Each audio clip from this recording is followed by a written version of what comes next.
Welcome back to PSGL. George Morgan here and Jack Pinnett. All the lights are currently lit here on track, and it is go, go, go!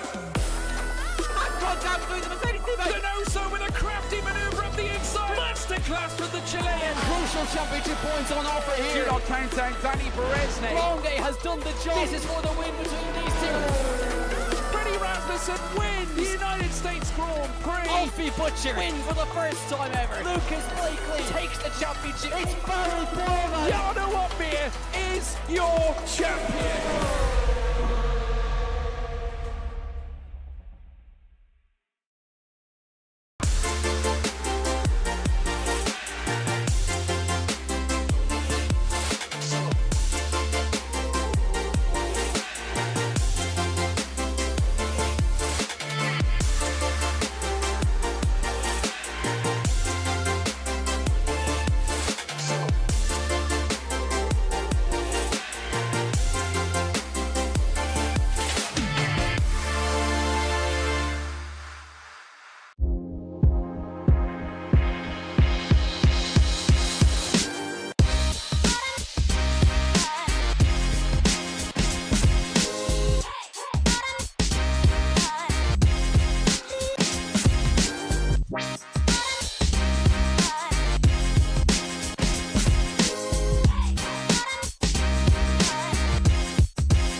Ladies and gentlemen, it has been so long since I've been here at PSGL. It feels like a really unfamiliar place to me, actually. It's PCF2.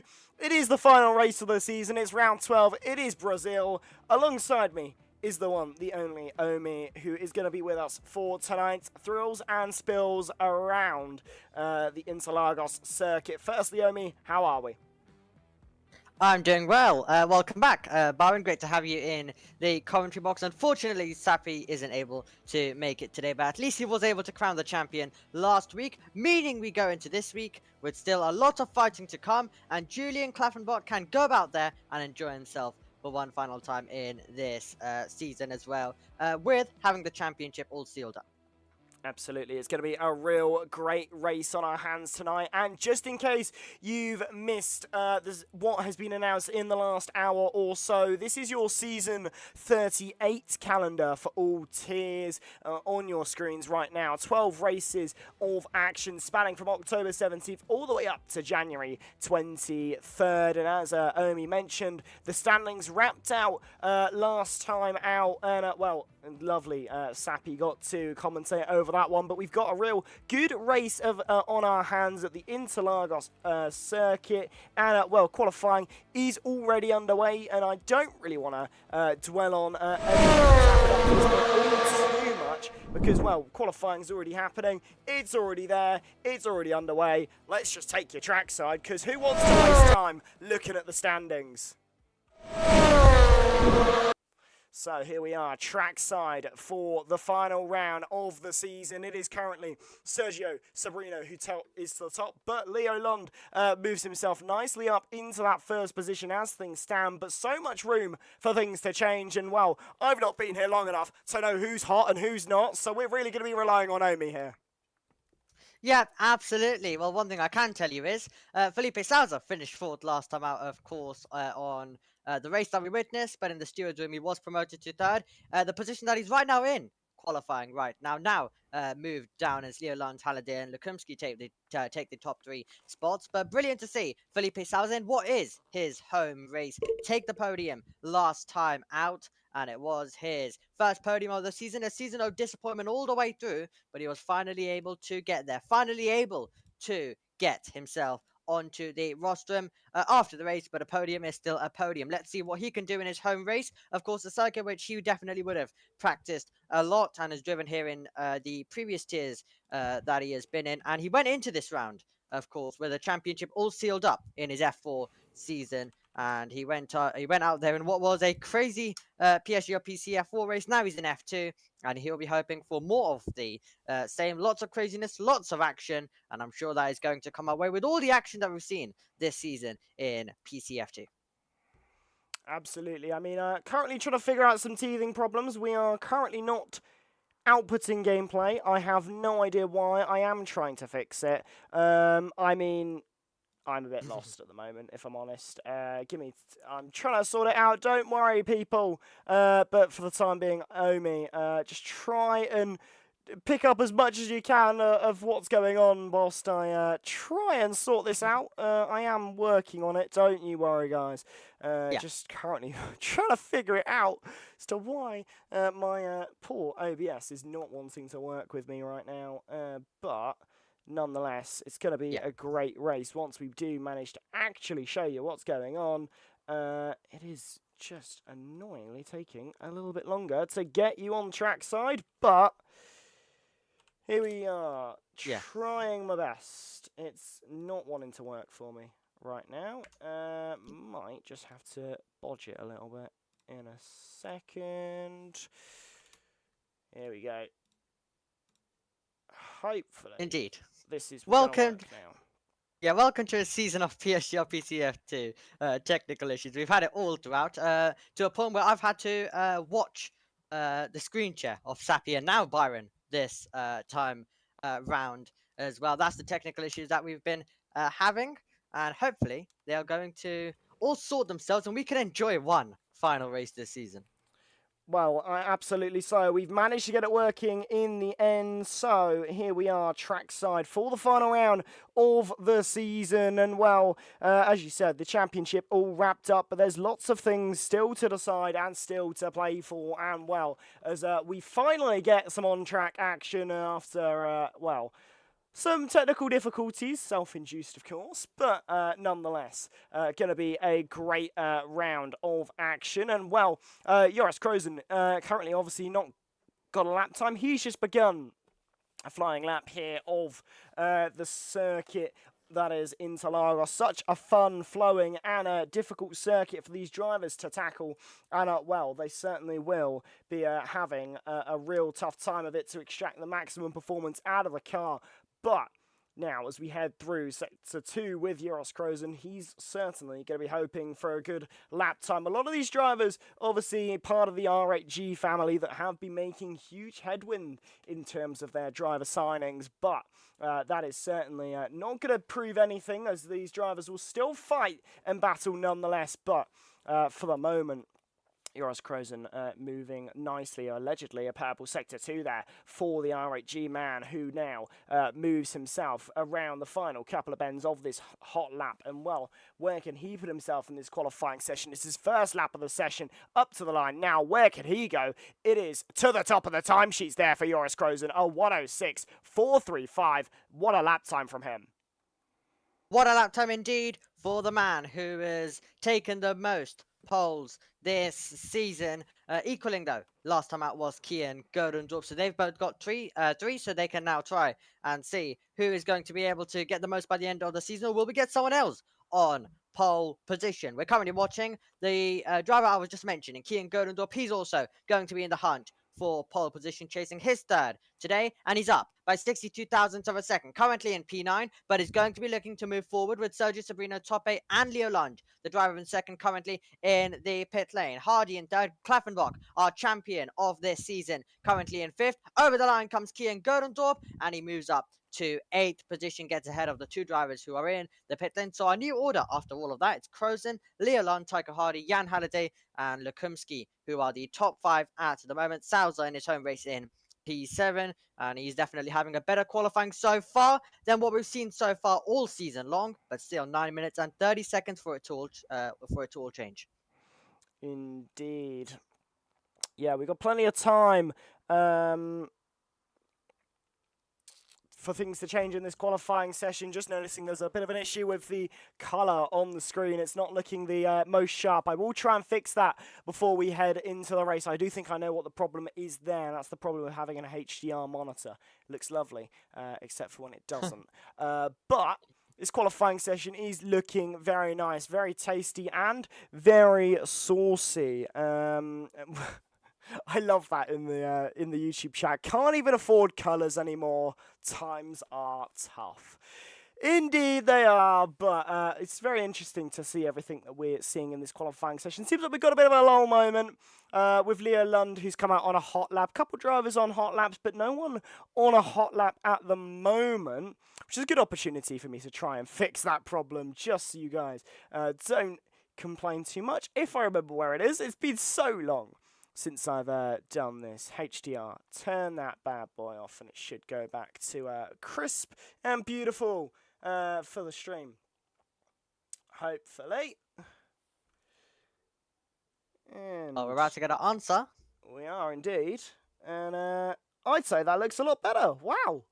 I can see it better now, guys. Wow. Please enjoy the world of colours.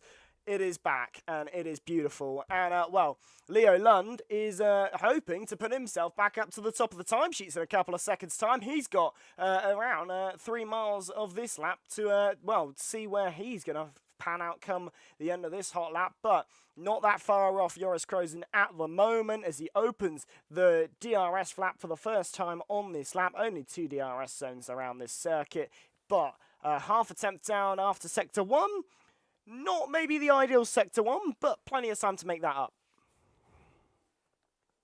Yep, lots of time indeed to make that up. You've of course got this second sector with lots of tight corners and lots of corners where we can see battling. It can be every part of the circuit we could see some battling come the race. Leo Lund, though, isn't going to be driving flat out throughout this whole lap. He is backing out of it, the driver in second, and the man in first, Krozen, is on an out lap and about to go pushing around this circuit once more, chasing his 4th pole position of the season as well. And we'll run you through more information before we go into the final race, of course, after this qualifying session, during the little break that we will have as we get the lobby restart underway, turning collisions back on for the race so we can enjoy the final round in all its glory. Top 8 in P3 at the moment. Here he is across the line, and he's been able to find the lap for 3rd position. The driver who's taken one podium, I should say, so far this season, chasing his first pole. Here's Riley McKay. He is invalidated, and he's backing out of it now in the middle part of the lap. Indeed, he has. Yeah, really difficult lap time for him.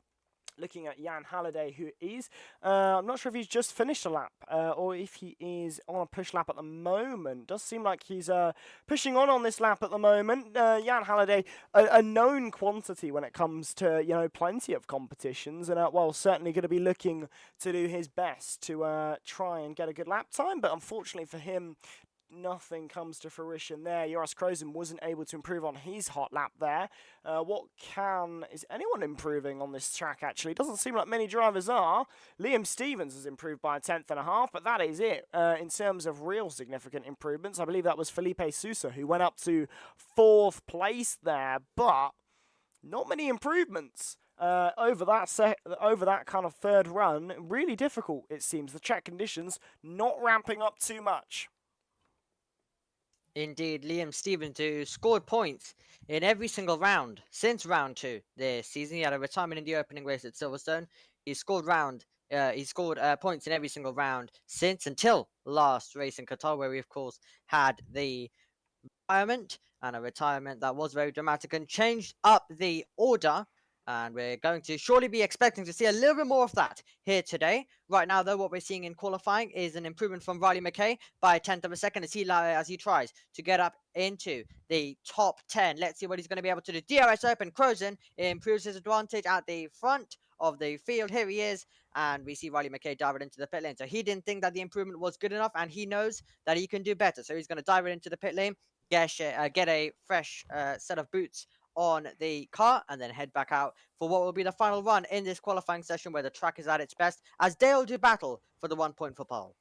Absolutely, yeah. Going to be really interesting to see who's able to take pole here. You were mentioning Keane Godendorp and obviously Joris Krozen, who are currently tied in terms of the number of pole positions they've had, which will be really interesting. This is the final opportunity to win that qualifying head-to-head.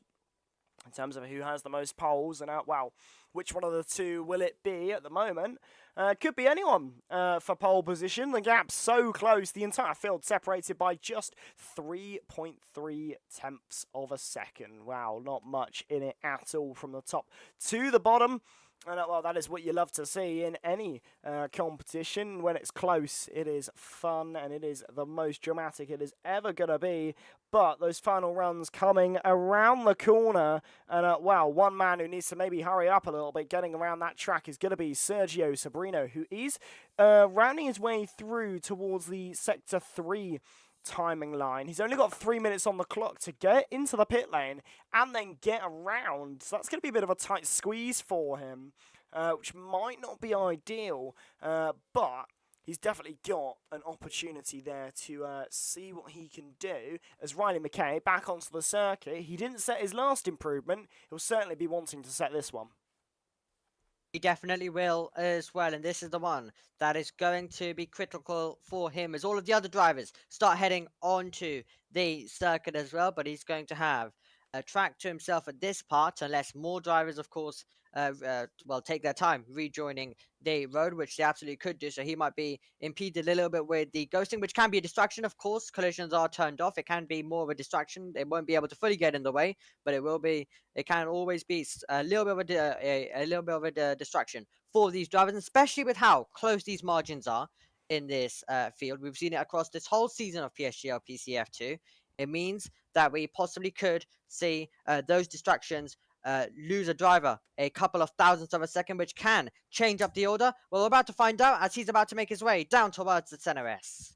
Indeed, Riley McKay beginning his final flying hot lap of this qualifying session, and, well, he's the first driver to begin that final flying hot lap, and what can he deliver for the Veloce Academy and, of course, for the constructors team that he is driving for. I'm not sure in terms of where anyone is in the standings, but I do know that Riley McKay has certainly got a bit of pace in his boots, and whether he can unleash a little bit more around this circuit, that is what we're going to be looking to see. And, well, as we go through Sector 2 with him, he is certainly really reining the neck of the car, and as now we head through towards the end of that Sector 2, and I mean, such a quick lap around here, so much speed carried through all of these corners, they make it look so easy, but 2 tenths the improvement for Riley McKay. This could certainly take him quite towards the top of the timesheets if he's able to have a good solid Sector 3 here, but everyone else is going to be trying to improve around him. But now, as he comes up to the line, what will it be for Riley McKay? Will he jump up for joy? He won't. Only 1.5 tenths improved, and that only takes him up 1 place. Fine margins, and it is not fine in his favour. 1 position will not be good enough for him as well, with the whole field still yet to respond. We've got Tiger Hardy currently in 6th. Now he's going to be trying to also chase the lap, with DRS wide open for him as he tries to get himself up into the top 5. A driver who's been in contention all the way through, but he's 6 tenths down, so that will definitely not be good enough, and that will be the end of his qualifying session. He'll leave himself in 6th and possibly could be pushed down as our pole sitter right now. Our provisional pole sitter hasn't validated his lap. Over to you, Leo Lund.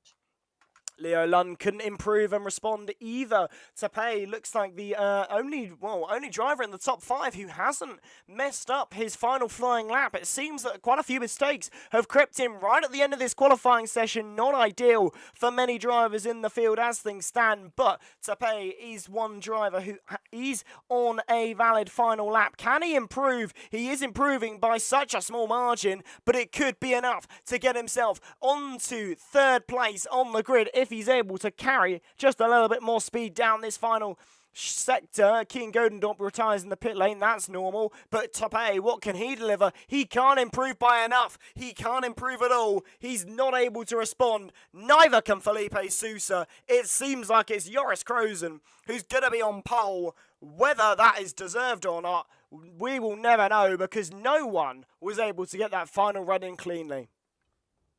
No one was able to. Indeed, Liam Stevens is 6 thousandths down before he goes into the 3rd sector, so he'll need to find an improvement as he tries to get ahead of our champion from this season, Julian Klavenbach, who's a 9th. Can Liam Stevens get ahead? Over the line he goes, and he's going to still be in P10 and not able to improve his time right at the end of the session. What about Ben Marples? Got promoted from F3 to F2 earlier on in the season, and he'll qualify in P14. We look over to Kamil Statra, who's invalidated. One of the drivers who's been good in qualifying, has not been able to translate it in the race. Let's see if he can do the opposite this time around. He'll go from P13. Yeah, really difficult for that qualifying session. Everyone making a few mistakes. Really interesting to see the end result from that qualifying session, but Joris Krozen is the man on pole position for the race, and everyone making those mistakes on that final run means that Leo Lund keeps second place, Kean Godendorp in third, Tapei in fourth, Felipe Sousa in fifth, Tycho Hardy sixth, Jan Halliday in seventh, I have no idea how to pronounce that, Simon Lukomski there in eighth, Julian Klappenbach in ninth, and then 10th place, man, is Liam Stevens. But that qualifying done and dusted. I mean, very interestingly, what a qualifying session that was. And I've just realised that nor Omi is on the camera screen, and nor am I. This is what happens when you're streaming on PC. It does not always work in your favour, but qualifying done and dusted. Fortunately, only a couple stream issues, so that's an improvement. That's not too bad. We'd take those. Small wins. But we've got a good race on our hand once we're done. But, I mean, Omi, give me a little bit of a debrief on that qualifying, because I'm not going to lie. It went in. I'm not sure I fully absorbed it, though. Yeah, it's very easy to forget when there is lots of technical issues left, right, centre, but a very interesting qualifying session. The drivers not able to find the improvement right when they required it at the end of the session as well. Only a couple able to push on as the drivers now get their lobby restart underway as well, but it's going to be an interesting race. All races this season have been incredibly exciting. They've all been tense, and we've seen races change up due to late safety cars, due to any safety cars coming in, especially we've had drivers pit earlier on in the race. We could see the safety cars all change it up as well. So it's going to be a very fascinating race. Qualifying was close, but there will be some drivers who weren't able to find the improvement at the end of qualifying. They'll be looking to move forward in the race, and there is lots of opportunities in a race like Brazil, but it's also critical to keep your nose clean. Absolutely, indeed. It's so critical to keep your nose clean at a circuit like Brazil. Absolutely well said, well summarised. That absorbed. The lack of technical difficulties probably helped in absorbing what you just said, Omi, but absolutely, qualifying really sets us up for a good race. I don't think there's ever a dull moment in PSGL when it comes to racing and action. It is always absolutely electric. It is always buzzing. It is going to be a brilliant race, no doubt. But obviously, the attention has slightly turned to something that doesn't necessarily mean it is today's racing, it's future racing, and well, the Season 38 calendar has been announced. You got 12 rounds of action coming your way for Season 38, and well, spanning October all the way to January. It is going to be a great Season 38. I'm hoping to be a part of it, and I hope that you at home get to be part of it too. And well, it is going to be such a great season next time, but we still have one final round to go in this season. It is Brazil, the final round of this season. We've had such a great season spanning Britain, Miami, Austria. So many amazing circuits on this season's calendar, and a championship that reflects it. Julian Klappenbach is your champion as things, well, he is your champion. There is no doubt about that one. And, well, he has been a very deserving champion, and looking at those standings, he has certainly been putting in performances week in, week out. But a lobby restart is underway at the moment. We are waiting to hear more in terms of when we'll be getting that underway, but such a great race to look forward to. So many drivers up and down the order. Was there any surprises for you, Omi, looking at that qualifying result? Who kind of stood out, maybe for good reasons or for bad?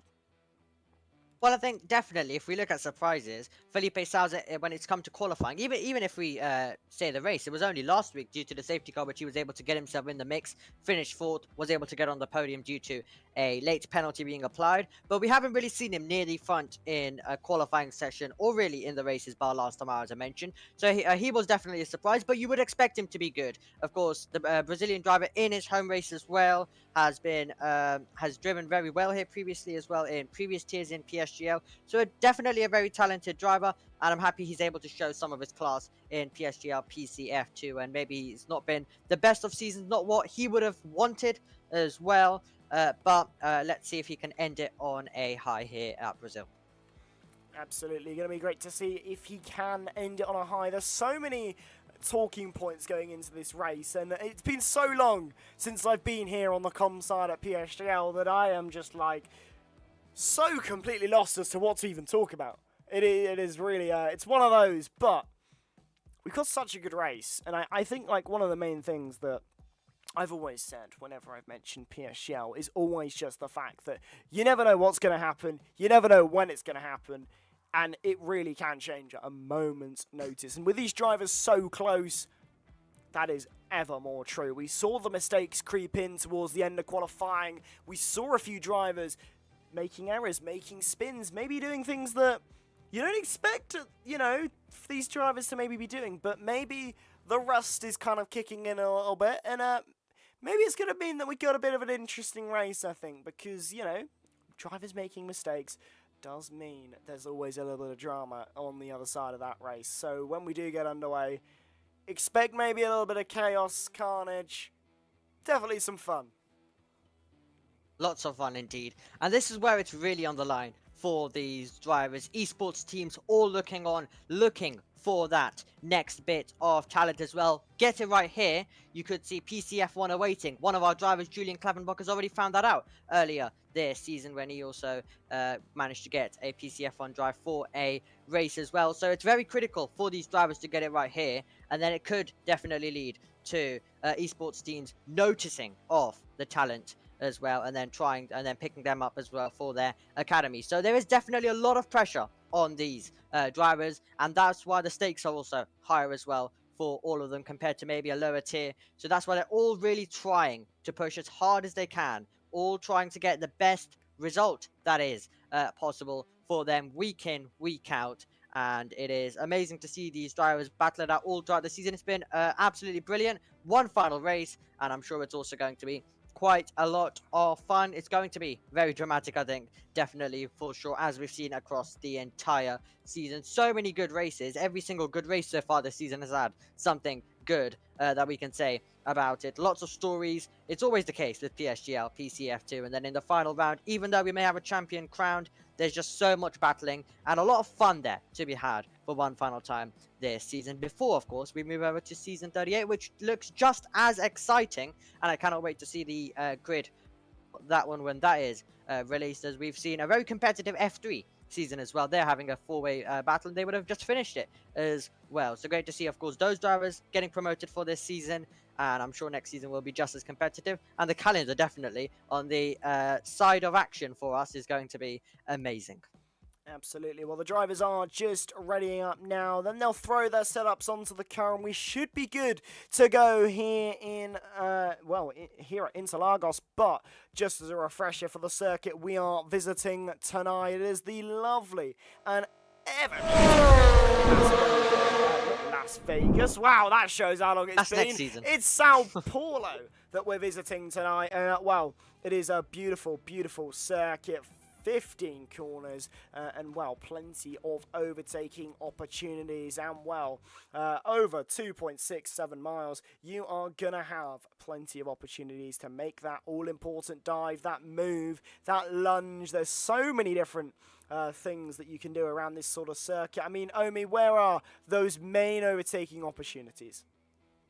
Well, there's quite a lot of them around this circuit. You've got, of course, turn number 1, the center S, and then outside line to inside. So many different lines you can take into there as well. The battling can continue up to turn number 4, and then maybe if someone's really feeling brave, we might see an attempt of an overtake at Ferradura. Sometimes if you're getting desperate, maybe moves through the next few couple of tight corners around this circuit, and then near the end of the lap, you're waiting for those straights to come. So really, we could see overtaking. Of course, the majority of it is going to be down at turn number 1, and then it continuing down to turn number 4. But I think we could see a lot of battling throughout all of these corners on this circuit, especially if we do get a safety car, especially if the race does change, especially if there is a late safety car and it all happens right at the end. That's when drivers will get desperate. That's when they'll go for some late sends.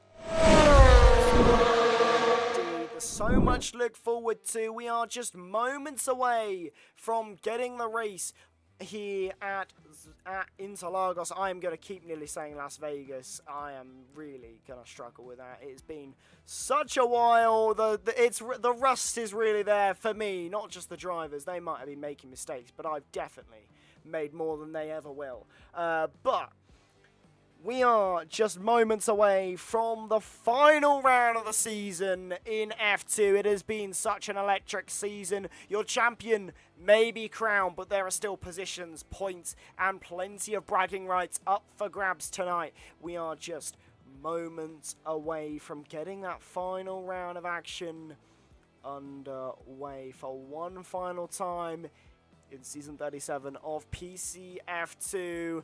Do not go anywhere. I see all of you in the broadcast. It is going to be such a great time. I have no indication as to when we are going to be getting underway. We haven't the foggiest. It is now. We're getting underway here. It is time for the final round of the season. And it is lights out and away we go. And Joris Krozen gets off the line very well. But Leo Lund also doing very good. Can he go for a lunge? He cannot on the opening lap of the race. So Leo Lund has to settle for first. And well, a bit of moving there towards the back. A 3-second time penalty for corner cutting already going the way of Simon Lukowski. Which I have just butchered to no end. But opening lap of action underway. Joris Krozen holding the lead nicely. And well, the rest of the grid trying to follow suit. But already a bit of drama on the opening lap of the race. Bit of drama as we would expect. Meanwhile, we've got Lukumski, who's already picked up a penalty side by side with Tope. You can see in the pink car in the background, that is the driver being overtaken. Liam Stevens is the black livery car going the long way around as well. Are they all going to be able to get through? And Lukumski is also going side by side in the background. That is with Jan Halliday, one of our winners from this season as well. And in the background, Stevens gets ahead. Tope down to P7. Lukumski losing out even more, trying to retake a place up the inside of Tope. Is he going to be able to get through in the background? Getting his elbows out. Tope runs wide, and he's going to be passed by Felipe Souza, passed by your season champion. Julian Klavenberg is pulling alongside and trying to get ahead as we go down the straight and complete lap number 1.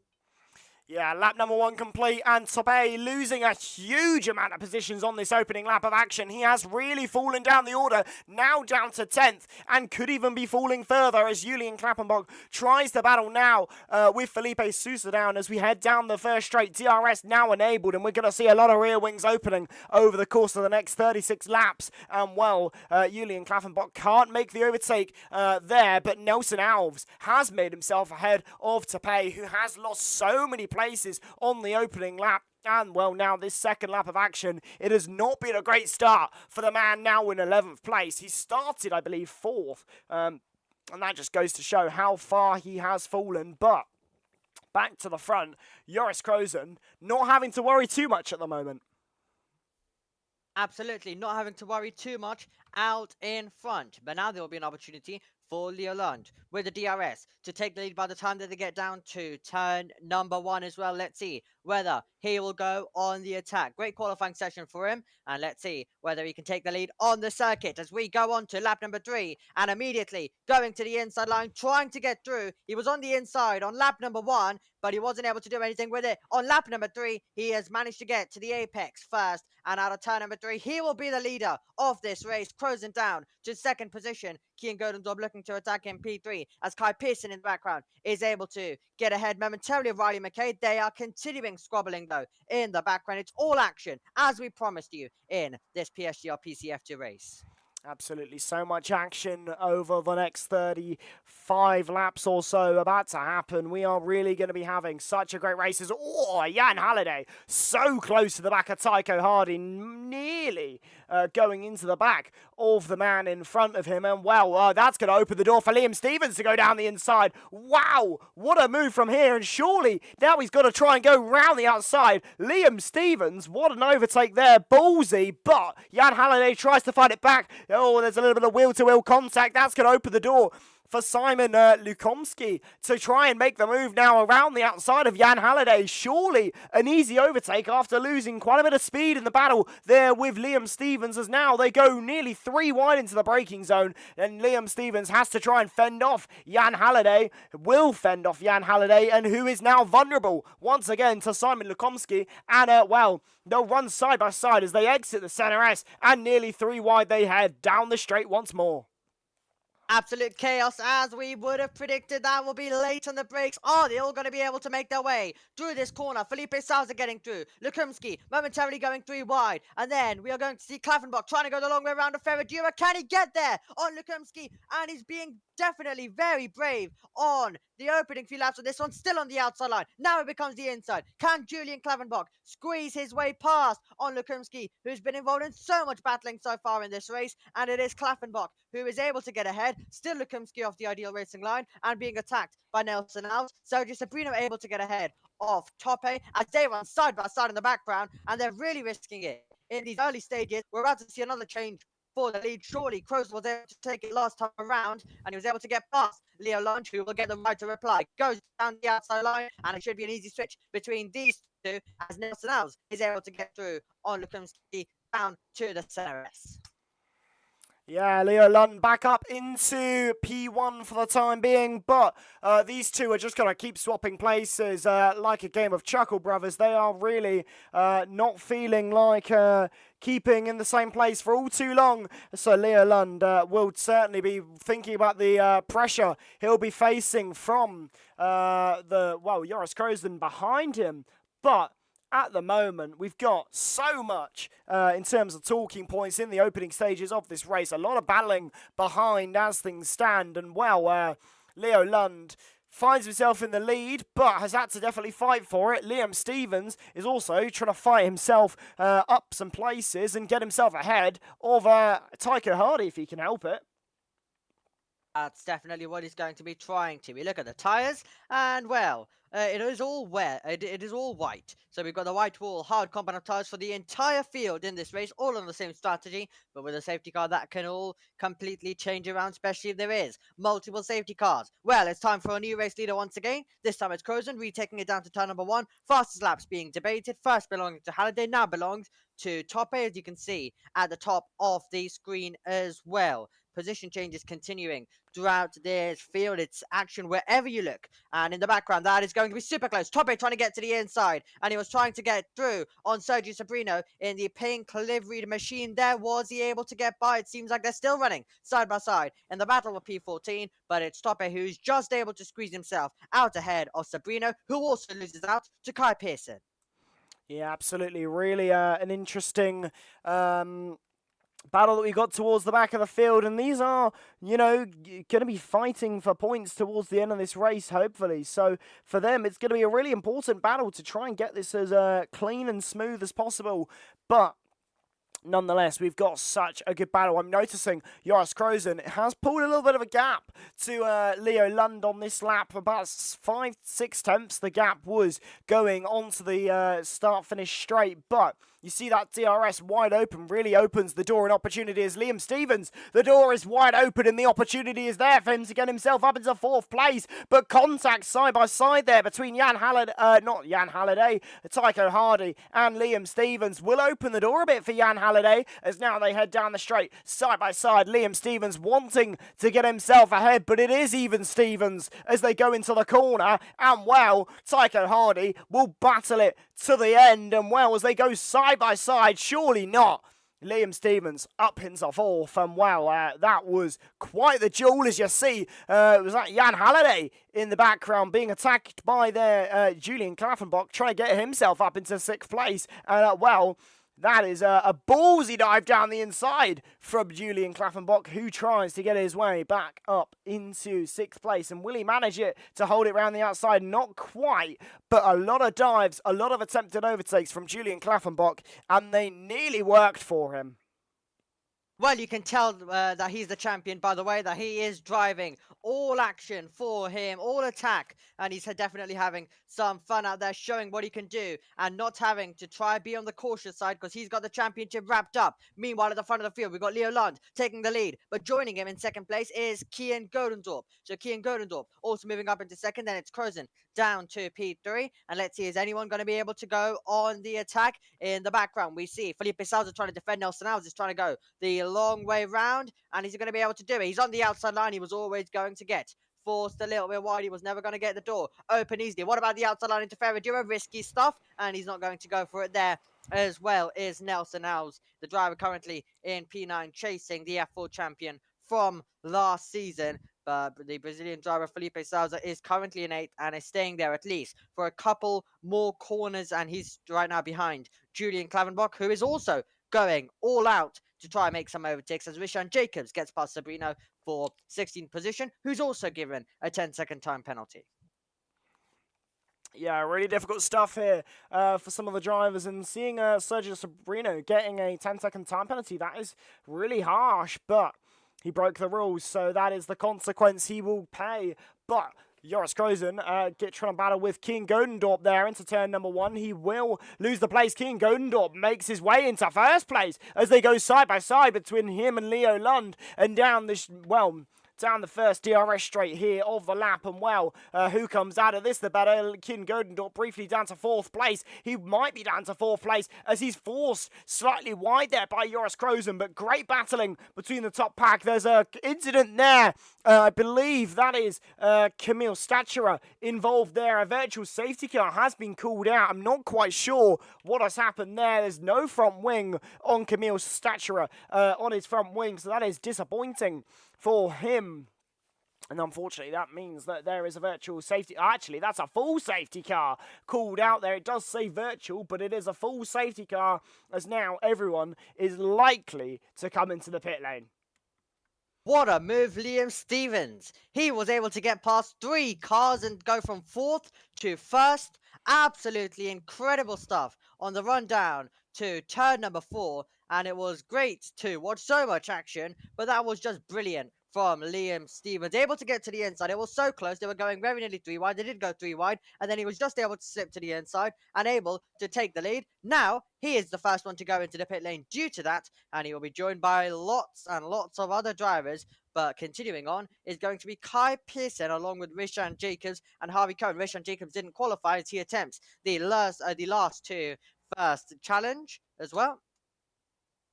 Indeed, double stacking happening quite a bit down the pit lane, so probably quite a few drivers going to lose a little bit of time there, so could be a bit of an interesting order here once everyone has come out the pit lane. But as you say, Kai Pearson, Rishan Jacobs and Harvey Cowan not coming into the pit lane under that safety car, but most of the field opting for the medium compound tyre, minus Kian Godendorp, who's on another set of hard compound tyres, and Sergio Sabrino, who's gone onto a set of soft compound tyres. So now there's going to be a bit of a tyre advantage coming into play here, and it's going to really spring a few surprises in this race. But Liam Stevens, as we said, P4 to P1, that is really interesting. And, you got to think maybe Kian Godendorp has made a bit of a blunder on the strategy here, because he's gone from a set of hard tyres to another set of hard tyres. That's an interesting strategy. Interesting indeed. Possibly he's maybe seen what might happen at the end of the race. Possible talk about some rain coming in. Who knows? That could be something. So maybe he's trying something different with the strategy. Who knows what is going to happen in this contest? And sometimes going different can lead to a reward. Definitely going different is Sergio Sabrino, but we don't expect him to be continuing all the way through to that point as well. Into the pit lane now comes Jan Halliday and Lukumski. Those two dive into the pit lane, but we're going to have our top 2 trying to defend, everyone else trying to attack on this restart. And we did say that we're going to see lots of shake-ups and changing all throughout this race, and we've already got our first safety car as well, and it was Felipe Salza who had a moment on the circuit. So I don't know if it was fully involved with Camel Structure, but he was also dropping down at the same time. So he definitely could have been involved, which is a disappointment. It was great to finally see him fighting near the front. Due to that, he's now going to have to try and make a lot of overtaking as he tries to make a comeback in this race. Indeed, really interesting to see what's going on. So it seems like a couple of drivers who came in on the medium tyres ditched them. So clearly they've done that just to fulfill the regulations, and now they're going to be running to the end of the race on that set of hard compound tyres. So Jan Halliday and Simon Lukomski will likely be staying out until the end of this race now on that set of hard compound tyres that they're on. No need for them to really come into the pit lane again. They should be able to get to the end of the race. And, well, that's going to have worked nicely in their favour. But under safety car conditions, no sign of them coming in this lap. Might be about to. We'll see now. Safety car is in this lap, so Kai Pearson will lead us away. But I think the main focus is going to be on the man in fourth place, Liam Stevens. How quickly can he cut through the 3 cars in front of him and get himself back up into that P1 spot? Or will he be swallowed up from those behind who currently are on the same tyre as him? He's got that tyre advantage versus those in front, but if he can't use it, he's only going to slip further and further behind. But the safety car now ending a 10-second time penalty for Camille Staturer for a severe collision with Felipe Sousa. If he has to come into the pit lane again, he will have to serve that. But Kai Pearson will get us underway on this safety car restart. He has darted, and well, there's a bit of front wing flying in the back there, I've noticed, but Rishan Jacobs up into the race lead, so cat-like reaction times. He has brilliantly responded to the safety car ending. One of the latest restarts we have seen all season long, and it meant that he was under super pressure. And we're battling once again as Kai Pearson tries to fight back. Meanwhile, Stevens is the car to watch out. He's on the medium combat of tyres. He's trying to go the long way around. He isn't going to be able to do that. What about the switchback? What about better traction? They're close to making contact. There was contact on the restart due to them all bunching up, as it was a very late restart from our race leader Kai Pearson. Round the outside goes Liam Stevens using the grip on those medium combat of tyres. Even bolder stuff for Leo Lund with the latest of sense down the inside. There's been more trouble, I believe, on the circuit for Felipe Sousa. He is dropping down a bit, and Riley McKay also involved in that one as well. Camel Structure given a 3-second time penalty. Crozen trying to get to the inside, which now will be the outside line all the way through down to the final corner on the circuit. Is he going to be able to inch his way ahead? He just about will. So it's Jacobs, Kai Pearson, then Liam Stevens, then Leo Lund, then Crozen, as we'll continue the battling as we go down the straight, and it'll be a huge opportunity for Liam Stevens to make a move. Meanwhile, we'll be debating the race lead all the while as well. Can Liam Stevens make a double overtake? It'll be close for the lead once again. 3 cars, and there's nothing between them. Heading down into the first end. DRS is enabled, but there's already lots of action without it, as Pearson finds himself back in P1, having lost it a lap ago. And once again, DRS open for Jacobs as he tries to take the place. He's going for it down the inside, and Rishan Jacobs will move himself up ahead and back into the lead. Absolutely sensational stuff from the 2 drivers on the hards out in front. Trying to use the fact they're glued together to try and hold these medium tyres behind, but they can't do that for all too much longer because that tyre advantage is really prominent on these medium compound tyres. So fresh, so grippy, and providing so much pace at the moment. But brilliant to see Liam Stevens dive down the inside on Kai Pearson here. What an overtake from him. And now you'll see Leo Lund sweep around the outside. And surely that is going to be Kai Pearson slipping further and further down the order, just like we saw with Harvey Cowan after he was overtaken by Liam Stevens. Surely it is only down for Kai Pearson from here. And it's likely to be the same for Rishan Jacobs, who down the straight will now be overtaken by not 1, but 2 medium compound runners. And come the braking zone, it'll nearly be a 3rd as well. It will be a 3rd, it might be a 4th, and it is a 5th as there's contact between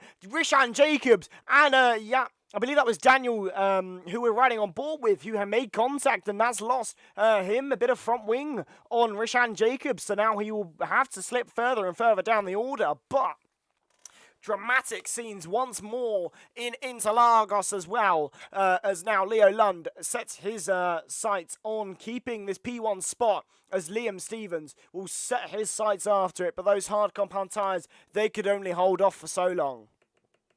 They absolutely could only. hold off for a little bit. As you mentioned, Julian Klavenbach's got himself ahead of Nelson Nams. We haven't been able to cover any of that battling at the back because it's been so crazy at the front as well. Daniel getting himself up into the conversation as well, out of absolute nowhere, having not been there at the start of the race. That's exactly what we were telling you with how the safety car can shake the race up as well. And now we're watching Lukumski, a driver who has got a penalty along with Camel Structure, and we're about to go battling down to turn number 1 once again. Liam Stevens takes the lead on the circuit, and in the background we're watching Kai Pearson just ahead of Kian Godendorp, trying to get the better line. Ben Marples gets ahead of Rishan Jacobs. Ben Marples also picks up a 3-second time penalty for corner cutting as well, as once again down the straight we run. Ben Marples has got a 1.1 second advantage to the car ahead. Toppe going to the inside as well. Is Toppe going to be able to get through off the road? There we see a car going of Nelson now, so he was off the road momentarily as we're about to do battle down to Ferradura. Are we going to see Klavenbach risk it, trying to go all the way around the outside? He's done it. Super move for Julian Klavenbach just ahead of Rishan Jacobs as Toppe picks up a 3-second time penalty, trying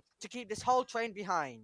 Absolutely, they're really difficult at the moment as Kian Godendorp battles with Kai Pearson here and gets himself up into 6th place on the road. And yeah, the battling so fierce at the moment, and well, it's great to see how fierce all of these drivers are battling. Harvey Cowan really struggling at the moment on these worn hard compound tyres, and now will try and defend the position against Sergio Sobrino, but won't be able to fight it, and he won't be able to fight the position against Jan Halliday either, so he will fall to 16th on the road. But plenty of opportunities for things to change in this race as Julian Klavenbach is getting close to the back of Toppe and will likely be trying to make that move up into the 9th and try and get a few extra points in the race. But nonetheless, it is going to be really interesting to see what happens as Ben Marples has really opened a bit of a gap here. When he was ahead of Kian Godendorp, that gap was only opening between P6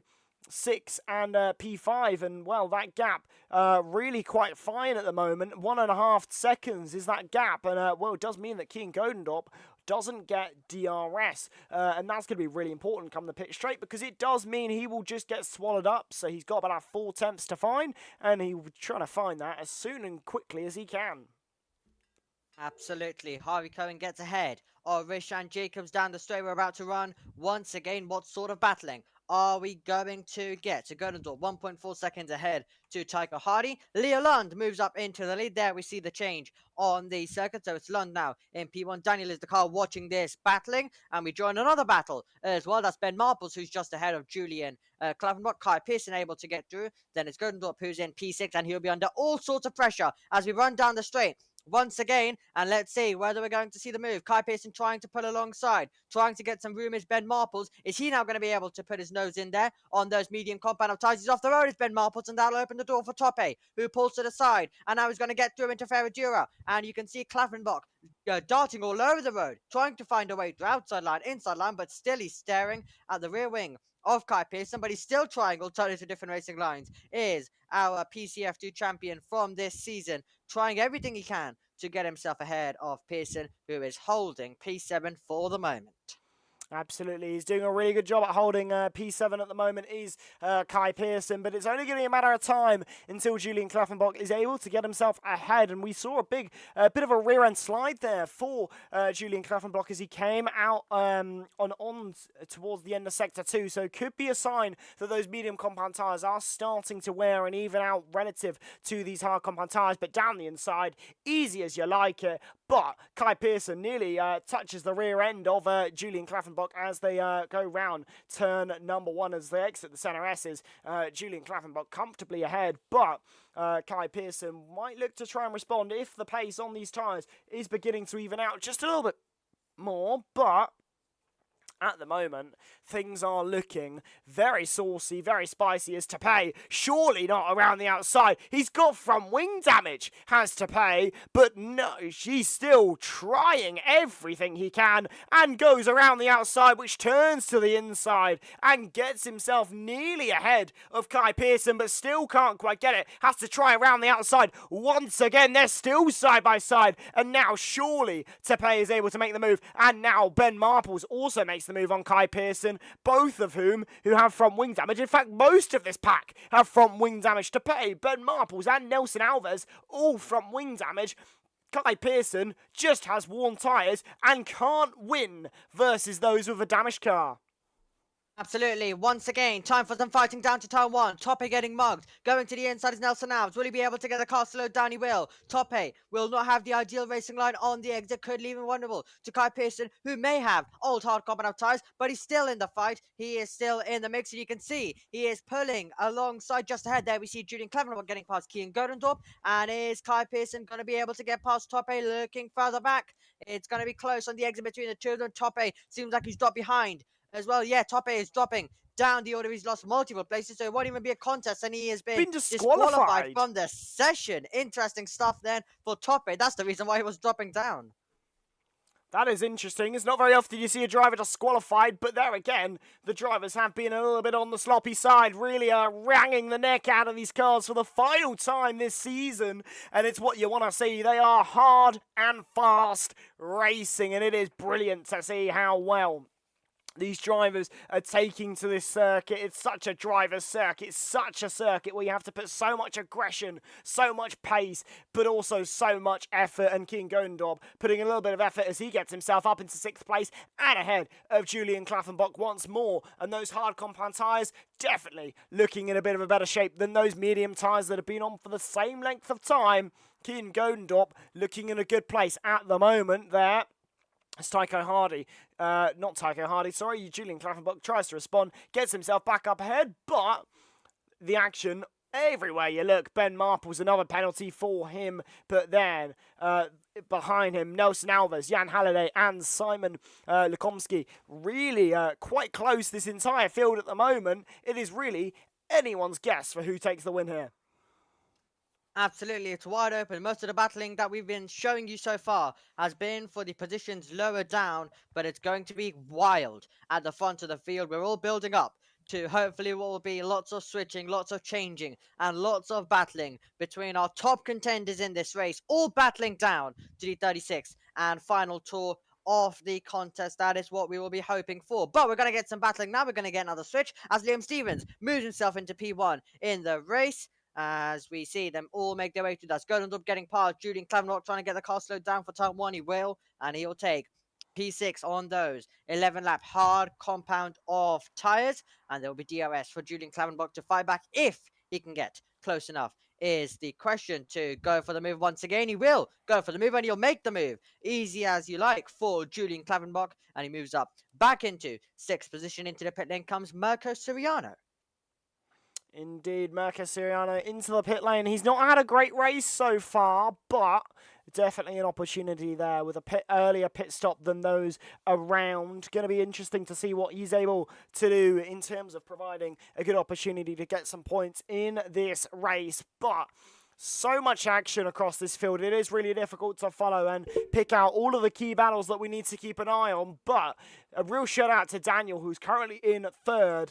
A bit of a surprise for the fact that he is currently running in P3 at the moment in this race, but it could even be higher because at the moment, this battle for the top spot is livening up even more. And seeing how lively this battle is and all this action is, it could be interesting to see what we have come the checkered flag for all of these drivers because, well, as things stand, it could be a spectacular finish to the race here as Kian Godendorp once again loses the place to Julian Klaffenbach. And, well, it is all as it was this time a lap ago. But, you know, the full story is not quite that easy because there has been so much action, so much drama every single lap.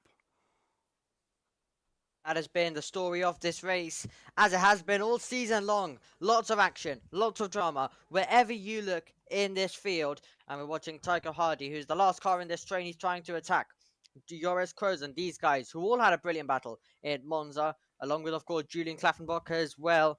It was a fantastic show at the front of the field, denying Julian Klaffenbach the championship that day, wrapping it up one round early, but he was able to get it last time out in Qatar, and it means that he's been enjoying himself with some late sends today, and those late sends will hopefully continue for him. He's in a brilliant battle with Kian Godendorp, which I'm sure will continue. And he finds himself in 7th, so they're just doing DRS chicken at this stage. Here is Leo Lund, and here is Leo Lund pulling alongside and taking the lead on the circuit down the inside. Further back, Julian Klavenbach doing the exact same thing as he gets past Kian Godendorp, and those two switching positions for 6th and 7th. Ben Marples and the whole train all waiting for their opportunity on this circuit on the 23rd lap of 36.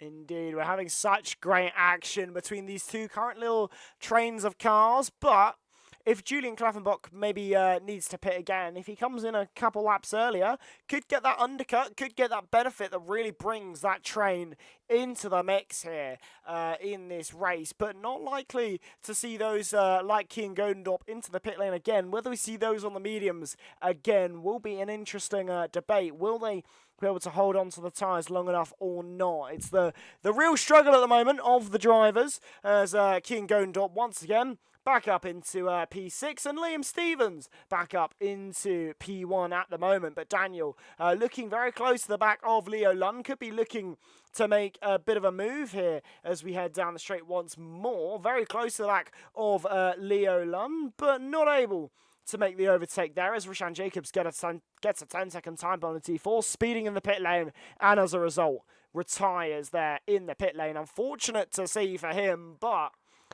he was not looking all too competitive in this race, unfortunately for him. So unlucky to see him not quite where he might have expected to be, but it is very unfortunate, but the race will go on nonetheless. But interesting to see your current third place man, but also the entire order. You might as well have randomised the grid, shaken it up a little bit, and the outcome was this. Absolutely. And Rishan Jacobs, well, it's not going to be the last to first that he might have been hoping for today in this contest. Over the line we go once again to begin another lap. Last time around, it was Daniel who had a little look on Leo Lund, wasn't able to do anything with it. As we take a look further back at the non-stop action that is currently taking place on this circuit, as well as we're getting a new race leader once again. Switch between Leo Lund and Liam Stevens as we take a look at getting to the inside line. Jan Halliday trying to get past Julian Klavenbach, and this could be a true moment of brinkmanship between these two drivers, but Jan Halliday had a little look, wasn't able to do anything with the momentum that he carried through into the braking zone, not able to do anything with it on the exit, so he'll be stuck behind for another lap in this DRS. Looking further back though, we've got Lukumski side by side with Ben Marples. They are definitely risking it, corner after corner at the moment, and they're banging wheels so close to contact between the two of them, and Lukumski just stays ahead of Ben Marples, who was a driver who was leading the F3 championship before he was promoted up to PCF2. So definitely a very talented driver as well, who's used this season to definitely get used to life in PCF2 and maybe try fight next season if he is still in this tier. Here we go then, battling about to continue down towards turn 1, and it's going to be close as well for the battle for the lead. So Liam Stevens gets ahead, we look further back, and it's going to be Julian Klavenbach in 6th, Halliday in 7th, Godendorp in 8th position, and also some good momentum for Joris Krozen, who is definitely very close for a move. They're all very close to making some overtakes. Krozen has a look up the inside, and now they're battling. We see Krozen versus Tycho Hardy, who is going to give an inch between these two drivers. It's going to be Krozen ahead of Tycho Hardy as the outrageous battling continues as we go up to Ferradira. Yeah, really, what a dive from Joris Krozen to try and make the move on Daniel Yeltsin. But not able to make it stick, unfortunately. Interesting to see that Simon Lukomski has been given a 10-second time penalty for the collision and gaining the place. So unfortunately for him, that's a really big penalty for that incident, and will mean that he would lose a whole host of places, unfortunately. And that was due to his battle with Ben Marples. So unfortunately, not working in his favour. But we begin yet another lap of action, and the top 5 just as close as ever as Daniel gets his way up into 2nd place and nearly makes the move up into 1st place. But slightly compromised here on the exit as now we head down the straight once more, and a further penalty for Simon Lukomski will not help his chances in this race, but something that will help his chances in the race for Daniel Yeltsin is trying to make this move on Liam Stevens, not able to make it stick, but the intent was there, and really a strong showing of pace from the man who currently resides in second place, because he is not where anyone expected him to be. Another three-wide battle down to turn one between Stevens, between Daniel, who nearly got the pair, and Leo Lund in third position. And with all the outrageous battling these lot have been having, it has now opened the door. We've got Godens up there, we've got Klaffenbach, we've got Halliday, we've got Lukumski, also Nelson Alves, also Sergio Sabrina, and then Ben Marples, all in this train for the battle for this lead. So it's about to get really exciting once again. As we head down towards the center S, there's going to be an opportunity for Leo Lund, who's also going to be getting closer to Daniel, who is going for the race lead, trying to go the long way around, and he is going to get into P1 after not being anywhere earlier on in this race. Now he finds himself as the leader on lap number 28 as we approach the final stages of this race. Not the best exit for Liam Stevens, and he's going to have the opportunity to put the pressure on Liam Stevens now as well. Leo Lund going for it, trying to get to the inside line. Crozen trying to go the long way around. In the background, we have got Julian Klavenbach diving to the inside of Kian Godendorp. That's close to contact between the two of them in the background, but it is going to be Klavenbach just ahead of Godendorp, with Daniel now the leader. Absolutely sensational stuff from Daniel to get himself up into the lead of this race. As you see there, Joris Crozen battling with Leo Lund to try and take P3, the final spot on the podium in this race. And these two drivers are battling side by side so intensely. This is going to open a little bit of a window here for Liam Stevens and Daniel Yeltsin to run away into. But the battling stops just in time for Leo Lund and Joris Crozen to keep that DRS window that they dearly need to try and keep in this battle for the podium. And well, as now they head down the straight once more, Liam Stevens has surely got a good chance of getting back into P1. He's got no one behind, applying the pressure. He's got all the momentum out in front, and now he is out in front. Liam Stevens back in the top, and well, now Daniel might have to look more behind than he is in front, as Simon Lukomski is disqualified for receiving multiple penalties. It's not the first driver that it's happened to in this race. As Connor said, people are fighting for their careers. They really are. And for some, they are going bust. We've already talked about what is on the line for these drivers, and they're going all action right now to the inside. That's Crozen trying to get past. Can he do it on Tycho Hardy? He can. Tycho Hardy trying to make the move on Leo Lund. Instead loses out to Crozen, who moves up to P4, and now we're watching Lund, who is applying the pressure. But yeah, disappointment for Lukumski. Another disqualification from this race. We've had two drivers who have been disqualified. Top earlier on. Now it is Lukumski as we're about to do battle onto lap number 30 in what is such a large train, and an 11 car battle for this win right now. But it's Liam Stevens who's got an advantage of 0.4 of a second. The pressure will be applied behind, but they're all going to be getting closer to our race leader all the way down towards turn one. We go once again. Liam Stevens trying to defend. Daniel trying to go on the attack, and he can't do anything into the first turn as we go through on the exit, as we see Daniel, who will try to apply the pressure when we get down to turn number 4. It's going to get close between the two of them. They're all getting in the DRS train. Now Daniel pulls alongside, goes for it down the outside line. Can he outbrake his rival? Can he try to the up and under? And he will be stuck in second. Still Liam Stevens with the lead, but it's getting ever tasty between these drivers. I don't mean to alarm you, Omi, but it is raining in Interlagos in the final few laps. Where have we seen this before? We've seen it so many times. When rain affects the final few laps, it can cause absolute carnage, and it is going to here in Interlagos cause carnage. You can already see the drivers slipping around. It's like an ice rink out here on the circuit. The clouds have come overcast. It is raining from the heavens. It has really provided a bit of spice to the end of this race, and it is surely going to get wet enough for intermediates. But do they box for intermediates? Is it too much of a gamble? With only 6 laps to go, surely they all come in, and it's Daniel who makes the overtake into the pit lane on Liam Stevens. Sorry, that doesn't happen very often, an overtake into the pit lane. But surely it's going to work out for him, as he will come in to be serviced and should come out back in the race lead. But Hopefully, he is not going to lose too much, but it does seem like he's lost a lot here. Joris Krozen and Liam Stevens come out ahead of the man who was leading into the pit lane, and Liam Stevens, as they come out on the intermediate tyres, just manages to come out ahead of Joris Krozen and Daniel Yeltsin, who now falls to 4th, but Nelson Alves not pitting under what is very slippery and slidey conditions. The end of this race has got even more spicy because the overtakes are going to be that much harder to make.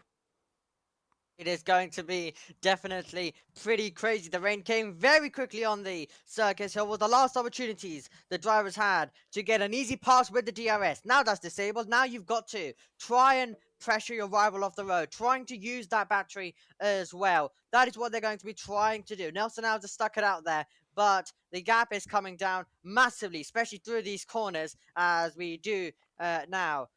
Watch them make their way round the final braking zone on the second. They'll do battle once again down towards turn 1. It'll be Krozen trying to put the pressure on Liam Stevens. And yeah, that was brilliant. Overtaking into the pit lane. Nelson Alves dives it into the pit lane. He'll be losing too much time. No point sticking it out there. But let's see whether Krozen can do anything about Liam Stevens as Nelson Alves has retired from the contest. He doesn't want to go back out there, trying to go the long way around, trying to turn the outside line, back to the inside line. It's close to contact between our top two as they run wheel to wheel all over the road for Liam Stevens, trying to get the power down on the outside line. Is Joris Krozen. They bang wheels down the straight towards turn before we go. Is Krozen going to be able to get ahead? He's inching in front. It'll be close into the braking zone. Side by side, we run for the lead. Corner after corner between these two. And surely getting his elbows out is going to be Liam Stevens. Krozen all over the road. And he's going to lose out possibly to Daniel as well. He's going to try and get his foot in. Can he go the long way around? And it's single file stuff once again as Liam Stevens maintains the race lead. Krozen immediately tries to fight back, but it's Stevens in P1.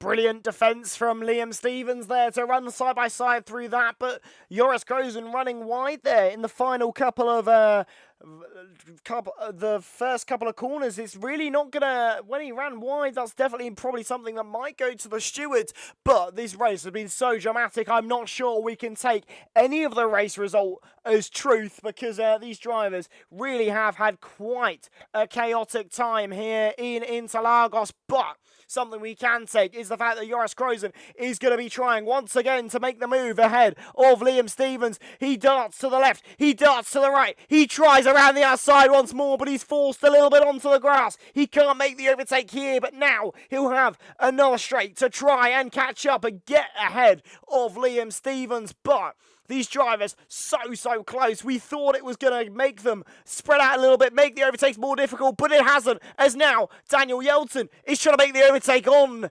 Joris Krozen. Can't make the overtake, but the intent, the pressure, it was applied, it was there, and now he's going to try around the outside. Surely not for Daniel Yeltsin. He tries to make it, but he can't make it stick. But what an attempt of an overtake, and it so nearly worked.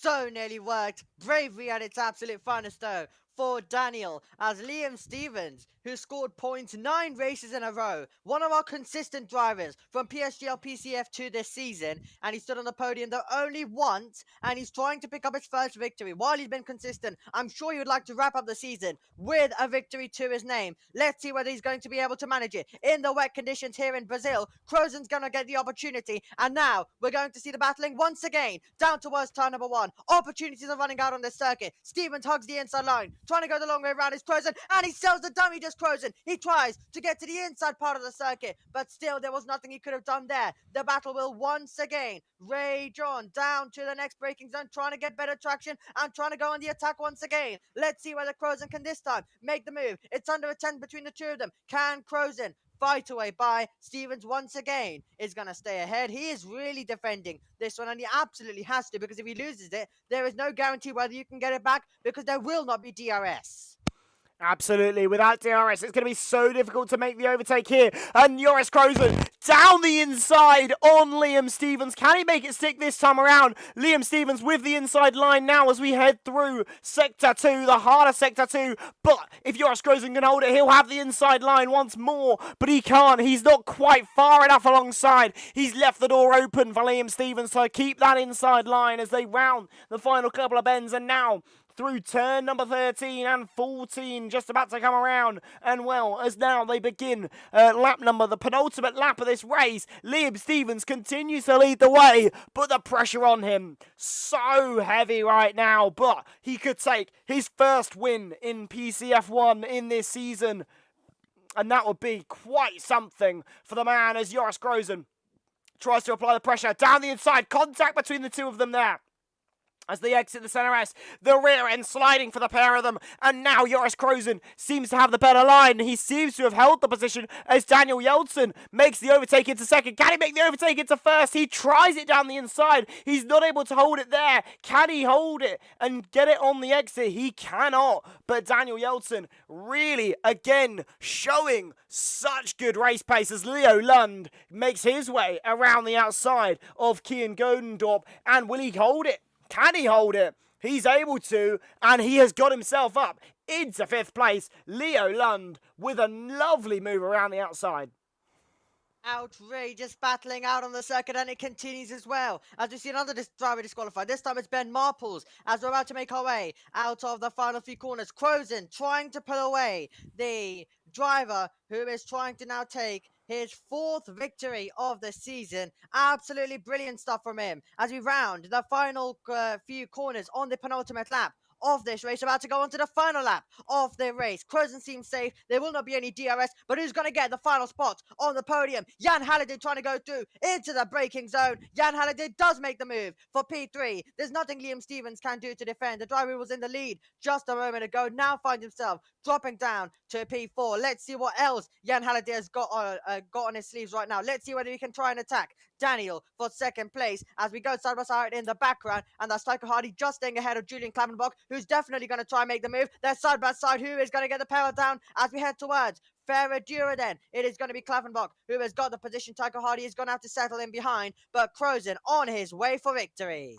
Indeed, Joris Krozen, a man who has shown so much pace and so much potential, really has shown his talent today. Old dry to wet race has really shown the men from the boys, and well, Joris Krozen has certainly proven his pace and talent today as Leo Lund tries to make his way into 4th place. Can he quite make it happen? But as now Joris Krozen rounds turn 14 and rounds turn 15. He will come up to the line and will take the win for the final race of the season. Joris Krozen wins in Interlagos, and Daniel Yeltsin comes across the line in 2nd. Jan Halliday 3rd. Leo Lund does get 4th place ahead of Liam Stevens. Julian Klaffenbach 6th. Kian Godendorp in 7th. Tycho Hardy 8th. Sergio Sabrino in 9th. And Kai Pearson in 10th place there. But a lot of incidents definitely going to the steward's room. Definitely, it's the final race of the season, and the stewards are going to have a lot to look at, as they usually do after a PCF2 race. There is a lot of reports, and it's been a brilliant job by them holding this season once again of PSGL, the whole team behind it, but the stewards have done an absolutely brilliant job at it with the amount of reports, not only from this tier, but from all sorts of tiers coming in constantly as well. But yeah, we're going to add to the list with this PCF2 race in Brazil. But what a season, and what a way to end it off. Indeed, what a season and what a win for Joris Krozen, who really has shown some real amazing pace and talent today. And we say about what's on the line for these drivers, what's in store for the future, the call-ups to the big teams. Well, for Joris Krozen, this is certainly going to do some help for him and his chances of getting that call-up to the bigger team in the future. But Joris Krozen wins, but your driver of the day, according to the game, Daniel Yeltsin, and I'm tempted to agree. Really a bit of a shock there for me. Yeah, after that safety car phase, he just got himself in it and was trying all sorts of moves, trying to go really bold at the end of the contest. Unfortunately, wasn't able to fully get there though, but some brilliant driving displayed at the end from him, the driver who is going now to end the season on a high after a brilliant performance here today in Brazil as he would have wanted, but a brilliant drive from all of these drivers as they try and press before it's time for a brand new season and of course the placements that come with it.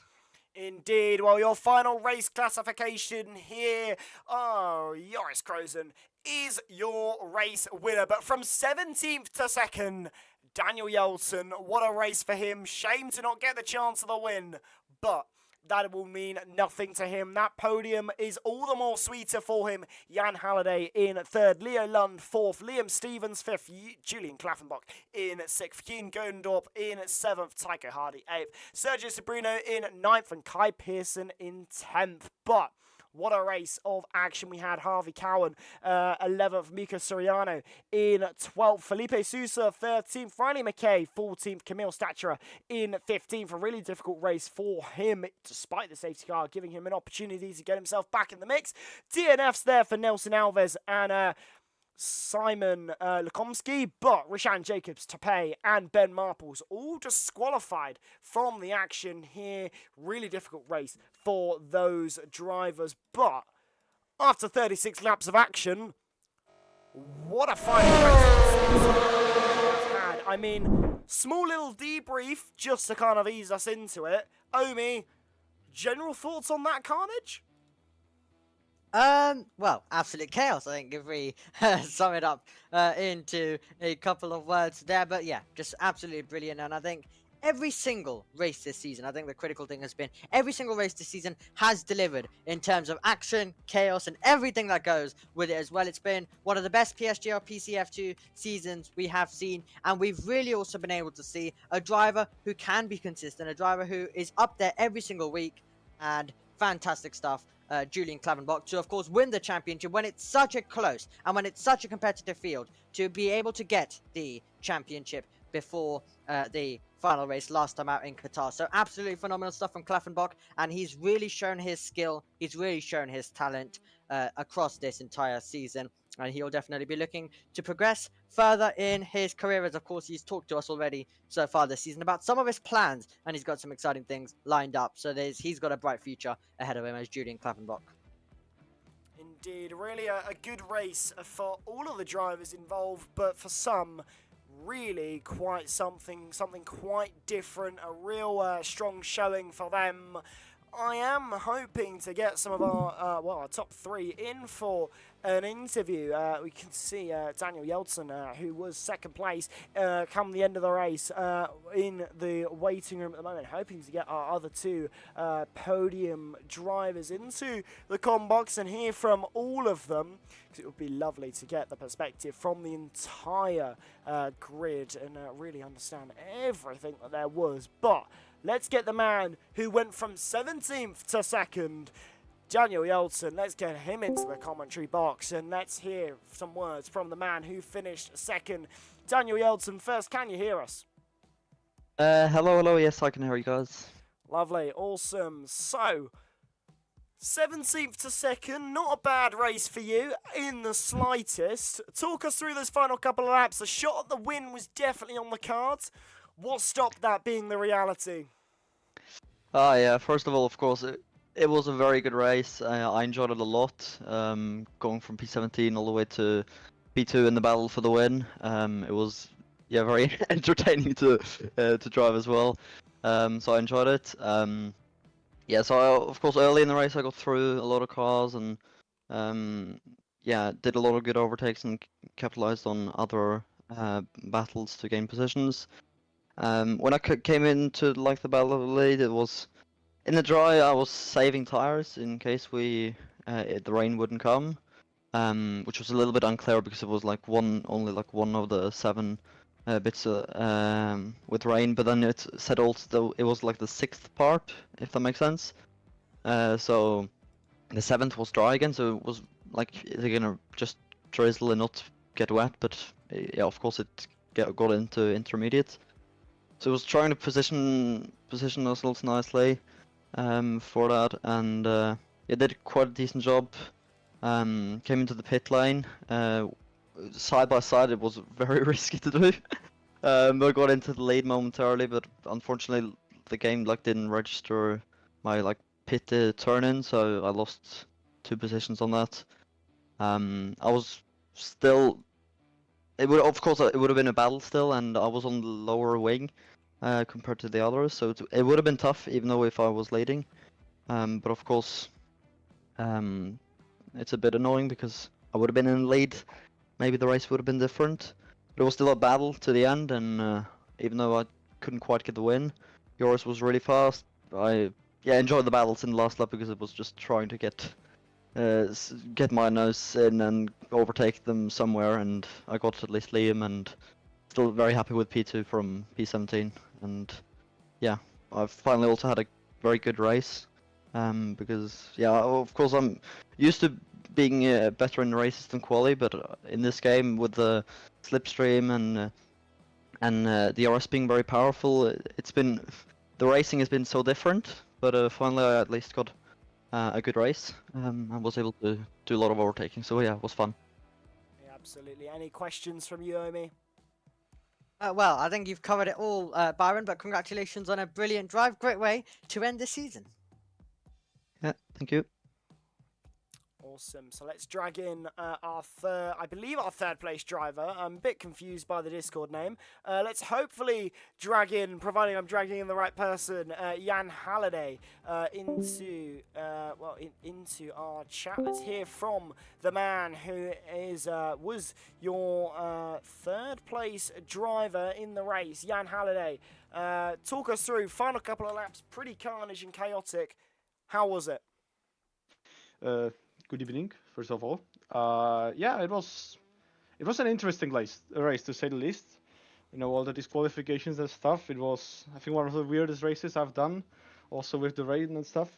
But yeah, I opted for a hearts after the safety car restarts, and I went last. And yeah, I was just making my through the field.